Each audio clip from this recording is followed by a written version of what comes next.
মতবিরোধ হয়, না এটা হইলে ভালো হইতো, ওইটা হইলে ভালো হইতো, তারপরেও অবশেষে সিদ্ধান্ত নিয়ে যারা এই সৌভাগ্যবান হয়েছে তাদের দুইজনের নাম আমরা বলছি। এটা very unexpected but it's truly wonderful. Mansur Rahman, ward boy Mansur Rahman, তুমি করতালি। মনসুর রহমানের এই বেস্ট স্টাফ হওয়াটাকে আমরা অভিনন্দিত করছি। মনসুর রহমান যদিও 21 আর 2023 সালে জয়েন করে, কিন্তু জয়েন করার পর থেকে সে মনে হয় কারোর সাথে কোনো বেয়াদবি করে নাই, কিছু করে নাই। যে যে কাজ দিয়েছে সকলের কাজটাই সে সুন্দরভাবে করে দেওয়ার চেষ্টা করেছে। স্পেশালি নার্সিং ডিপার্টমেন্ট এটাকে ভালো বলতে পারবেন। কখনো কি আপনাদের সাথে কোন রকমের ডিনাই করেছে, কাজটা করব না বলেছে, এরকমটা কি করেছে?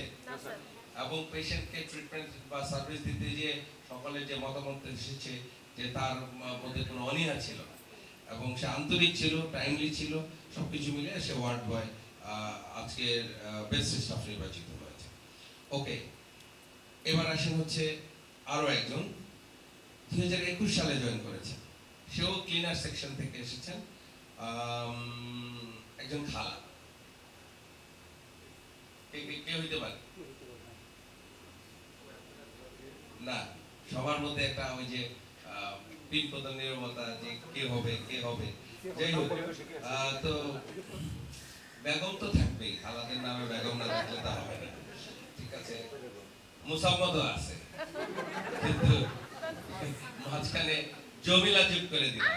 জমিলা খালা, জমিলা খালা আজকে আরেকজন বেস্ট স্টাফ হিসেবে নির্বাচিত হয়েছে।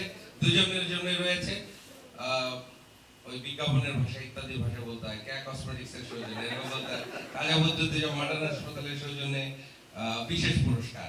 তো আপনাদের সকলকে আবার করতালি দিয়ে অভিনন্দিত করছি।